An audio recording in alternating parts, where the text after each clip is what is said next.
Back to Baton Rouge. We have Florida State joining us here. Of course, to my immediate left is head coach Sue Semrau. To her left is senior guard Morgan Jones. And to her left at the end of the table is freshman forward Michaela Timpson. Coach, what we'd like to do is ask you to make an opening statement. And then any questions here for those in person or for those joining us via Zoom, please raise your hand if you're on Zoom. We will come to you. We will address the questions first to the players, and then we'll dismiss them and Coach and take some questions after that. So, Coach Sue, it's yours. Yeah, obviously really disappointed, but give all the credit to Missouri State. I thought, they played really hard defensively, and they were a really good offensive rebounding team, and we held them to 5 in the first half, and then in the third quarter they came out and they really flexed some muscle, and we didn't respond, and that's what happens when it's the team that can really go to work, and I didn't think that we had that kind of game today. All right, Coach, thank you. Anybody here that has questions now? We'll address questions to the players first.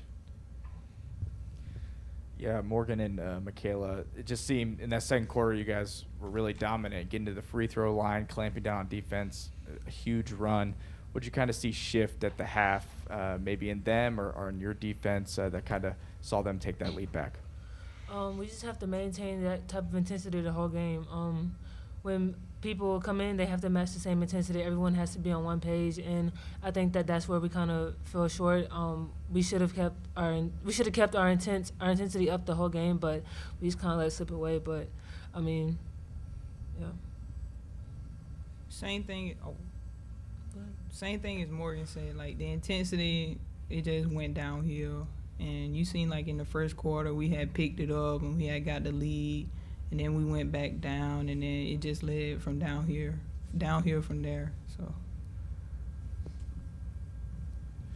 So. Question for either of you. I know they were able to put up 16 second chance points. You knew they were a good rebound team, knew they had good post play. Just what was so difficult about defending them when they were just getting board after board there at times? I think we just have to want it as a team. We knew that's what we had to do going into the game, but actually doing it, we didn't do a great job of that. But I think it all comes down to just wanting it, and clearly they wanted it more. Yeah, not staying, like keeping our eyes open on our man and stuff, being able to box out and stab, like just losing our back to the ball and them just out hustling us and wanting more. I'll take another one on the other side of that. Second quarter, you guys start red hot. You come out guns a-blazing after getting a little bit of momentum in that first quarter. What was working for you throughout that time when they really just couldn't seem to buy a bucket?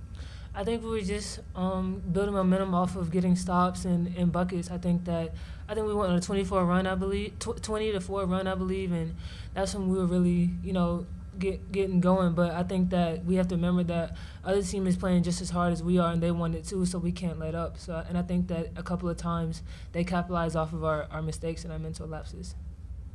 Yeah, our guards were getting on the free throw line pretty well. They was in the bonus like the first quarter, and they were just attacking them when they couldn't really defend our guards face up, but then like we just lost the momentum and weren't attacking and being aggressive. And then like Morgan said, just capitalize off our mistakes.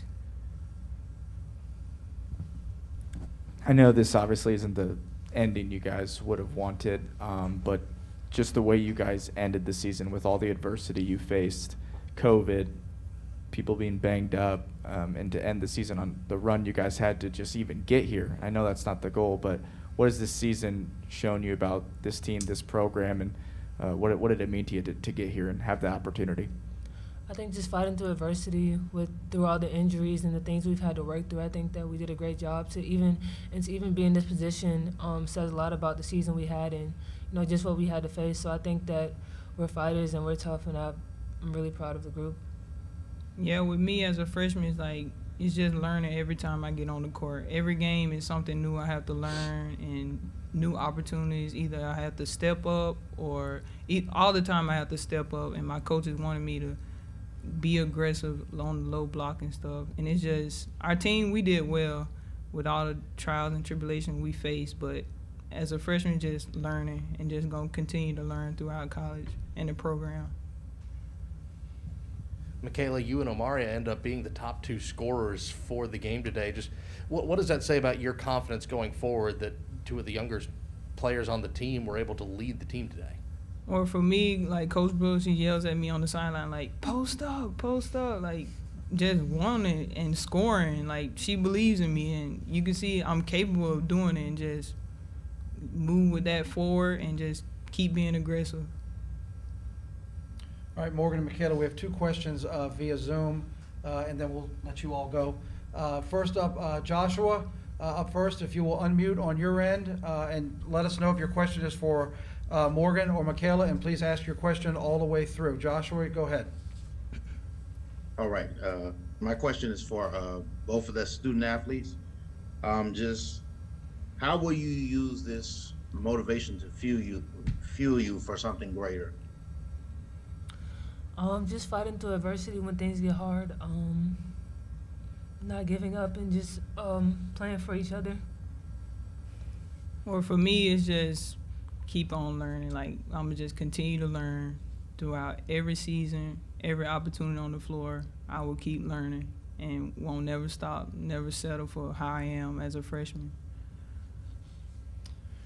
Okay, next up, Kurt Weller, I believe it is. Kurt Weiler, excuse me. Kurt, if you will unmute on your end, if you'll let us know if your question is for Morgan or Michaela, and if you'll please ask your question straight through. Kurt, go ahead.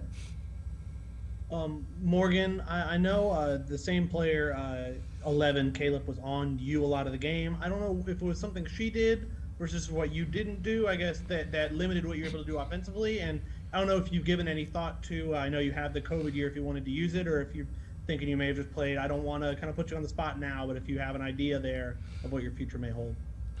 Right now, I'm just trying to enjoy the rest of the semester with my teammates, and we're gonna keep building. Morgan and Michaela, thank you for your time. Congratulations on your season. We'll let you all go ahead and go back if you want to go to the locker room. We Thank appreciate everything. Thank you so much.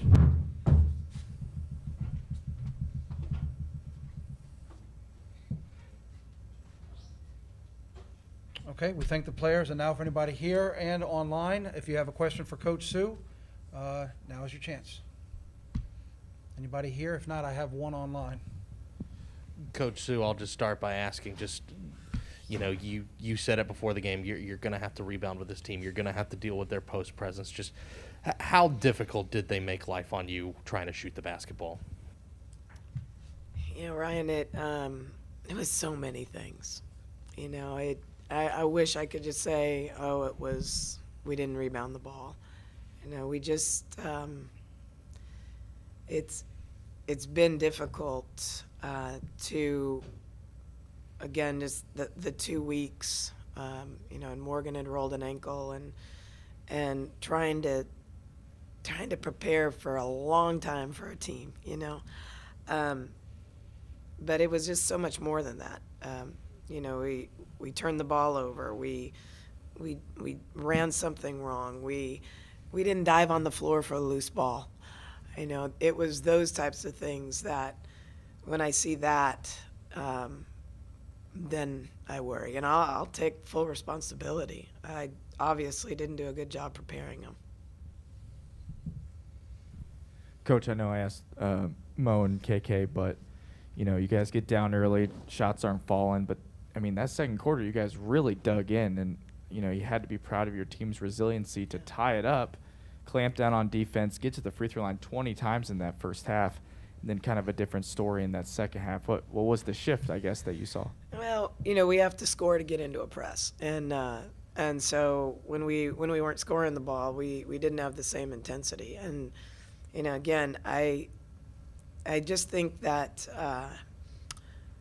you know, a lot of things have to go right to win NCAA tournament games, and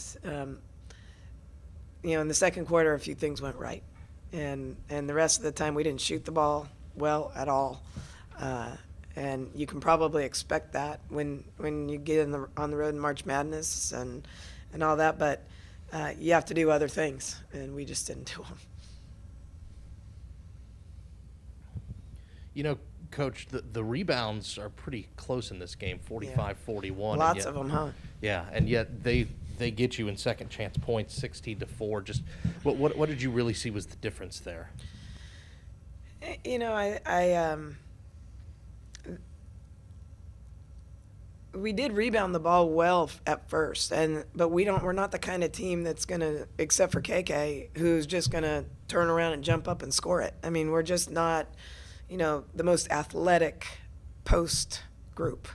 And so I think, and they were a very athletic post group. And so, when they'd get those second chance points, they would just jump back up and score it. So, we needed to do some different things with it, kick it out, reverse the ball, attack, do some things, and we just didn't do a good job of it. Coach, we have 3 questions for you online via Zoom. Michelle Vopel, we'll go to you first. If you will please unmute your mic and your question for Coach Sue. Yeah, thank you.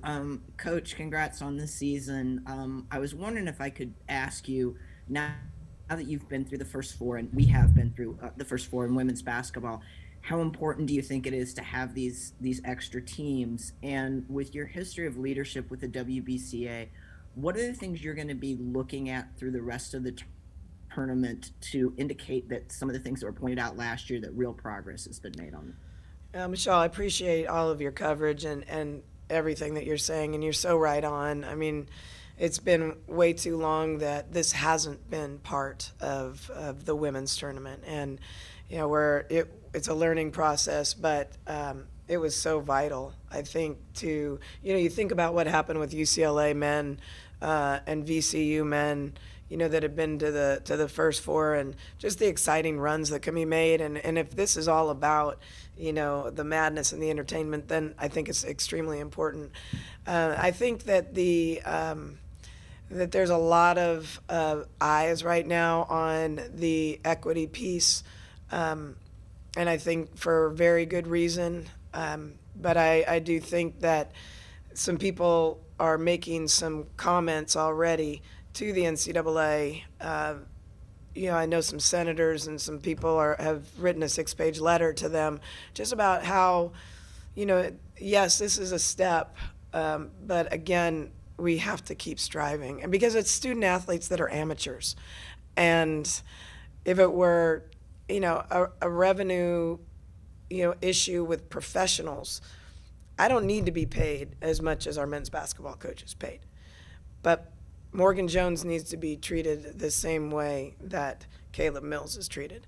And that happens at Florida State. And I'm very thankful for that. But it needs to happen throughout the NCAA.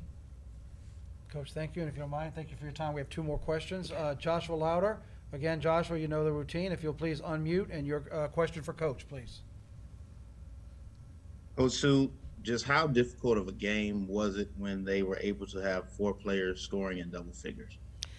It was more difficult, not that so much, Josh, as watching shots not go in. I felt like, when we shot the ball so poorly, it didn't give us much of a chance. So I wasn't even really that worried about, as far as it wasn't like one of their players was going to take off.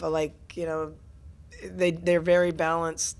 They just outworked us, and they shot the ball better.